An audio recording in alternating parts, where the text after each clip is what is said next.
What's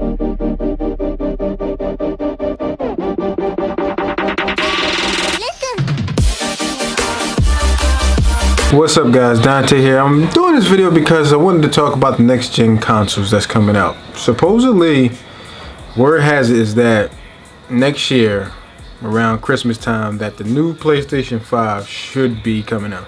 Because they say it's pretty much confirmed. There's like a lot of evidence stating that it will. Like they done release all the specs that's coming out for it and all this other stuff. So as it turns out, that next year is going to start the next generation of consoles. What I want to talk about is the fact that this generation is pretty much a little bit in disappointment for me, because a lot of it's been remakes and kind of a bunch of sequels. There's been some brand new games here and there, but there really hasn't been a lot of IPs that came out this generation, in my opinion. You know, you had God of Wars, the Uncharted, the Gears of War, the Halos, and Street Fighter came out. You got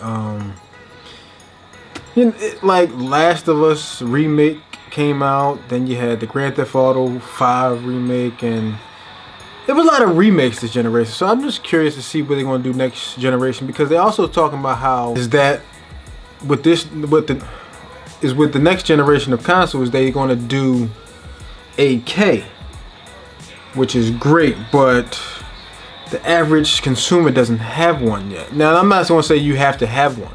Now, most people probably will have a 4K TV because the prices are dropping, things are coming out there, content's out there, so the price is beginning to drop with those. But now you're telling us you're going to have 8K gaming, which is great. But you got to wait and see how that's going to turn out, because, you know, the new TVs of 8K is going to be like, what, 4,000 or 5,000, depending on what size you get.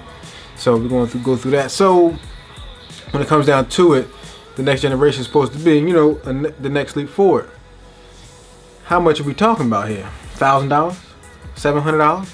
Now, we had that a few years ago with the PlayStation 3, and it was $600, and it's still sold, but they took so much stuff out of it to drop down the price. Now, what we want to see this generation with the new Xbox and new PlayStation? Well, next year we'll see, but this is just basically a little video about how, if you got a PS4 and an Xbox One X or whatever, get ready to upgrade sometime next year. Maybe if you're not in a rush, maybe you don't want to be the first ones to adopt, which is fine, always the best thing to do. But yeah, it's going to be pretty much, you know, this generation is almost over in my opinion. So that's pretty much it. Thank you guys for watching. Hope you enjoy.